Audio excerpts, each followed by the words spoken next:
Let me bring in Illinois Representative Adam Kinzinger, who has just returned from the border. Congressman, you were deployed to the border with your Air National Guard unit. I want to know what you saw there.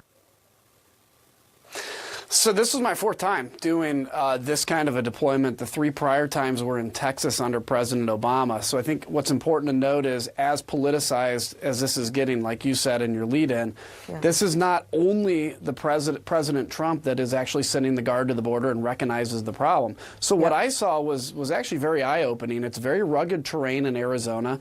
I was based out of Tucson, but flew all over Arizona on the border. And there was a lot of drugs. You'd see people, so I fly in intelligence aircraft so we can see things. You'd see people drop bundles, which a good number of those were actually drugs.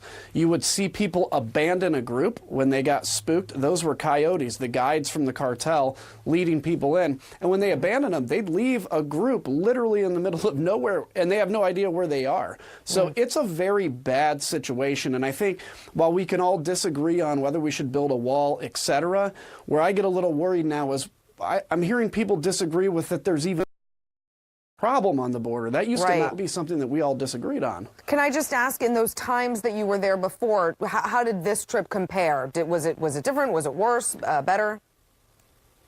I think it's worse. So I compare it this way. Texas is very different terrain than Arizona, so it's kind of a little apples and oranges in terms of what you see.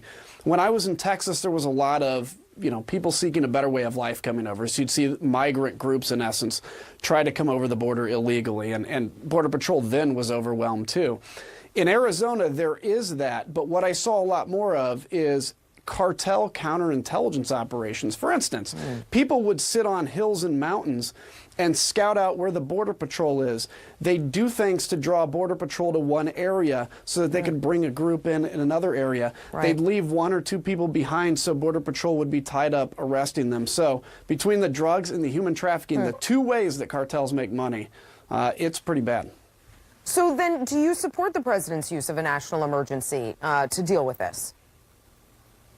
I actually do. I went down neutral purposefully because I said I wanted to see it from the operations perspective. And you know me, I'm not afraid to say if he's wrong, but I think he's right in this case because this is not a change to a law. Some of the President Obama's executive order actually changed policy.